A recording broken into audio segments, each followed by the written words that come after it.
ఆయన 20 ఏళ్ళు 30 ఏళ్ళు మంత్రి పదవి అనిపించారు. ఇప్పుడు గుర్తొచ్చింది రంగారెడ్డి హైదరాబాద్. ఏ మంత్రి పార్లమెంట్ సభ్యుని గెలిపించారు?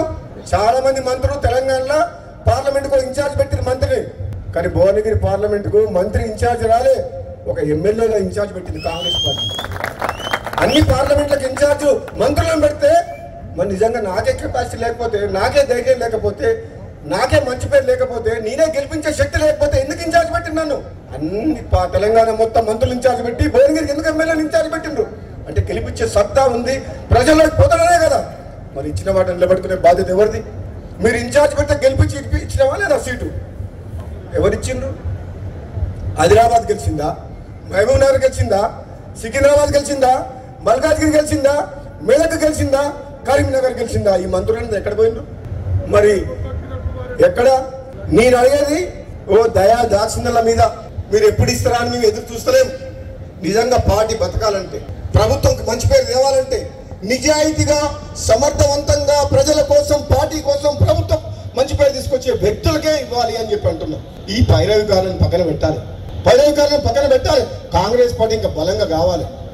ఒక యువకుల్ని ప్రోత్సహించాలి, పార్టీ కోసం కష్టపడే వాళ్ళని మానవత్వంతో పనిచేసి ప్రజలతో మమేకమై, కార్యకర్తలతో మమేకమై, అవసరమైతే డి అంటే డి అని కొట్లాడే శక్తి ఉన్న వాళ్ళని అధికారం ఇస్తే అప్పుడు ప్రజలు సంతోషిస్తారు, పార్టీకి లాభం అవుతుంది. దారుణం కూడా దానే ఎక్కిస్తే పదవి వస్తే కొట్లాడతాడా? కేసీఆర్ అనే వ్యక్తిని గద్దె దింపేదాకా నిద్రపోను అని చెప్పి పార్టీ మారి బీజేపీలో ఉన్నా సరే తెలంగాణ ప్రజలందరూ కూడా కాంగ్రెస్ పార్టీ వైపు చూస్తే నేను మళ్ళీ వెనకడుగు వేసి కాంగ్రెస్ పార్టీలకు వచ్చి గద్దె దింపినా లేదా?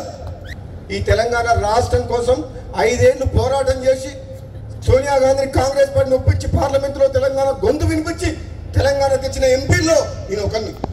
నాకు ఒక కమిట్మెంట్ ఉంది, ఈ తెలంగాణ రాష్ట్రం బాగుండాలి, ఈ తెలంగాణ రాష్ట్రం అభివృద్ధిలో ముందుకు దూసుకుపోవాలి, తెలంగాణలో ప్రతి పేదవాళ్లకు కాంగ్రెస్ పార్టీ అండగా ఉండాలని చెప్పి పనిచేస్తున్న, నిజాయితీగా పనిచేస్తున్న వ్యక్తిని.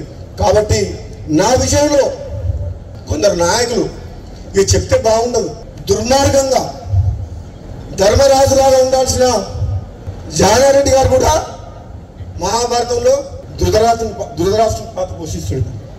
నాకైతే బాధ అనిపిస్తుంది. నాలాంటి వ్యక్తికి ఏదన్నా వస్తుంది అంటే 10 మందికి పనికొచ్చే మనిషిని, 1000 మందిని కాపాడే వ్యక్తిని నాలాంటి వ్యక్తికి అడ్డం తగులుతుంటే ఇక నేనేం చెప్పాలో నాకు అర్థమైతలేదు. అందుకని ఇంతకంటే ఎక్కువ చెప్పలేదు, ఇప్పటికే చెప్పదలుచుకుని చెప్పిన మనసులో ఉన్నది.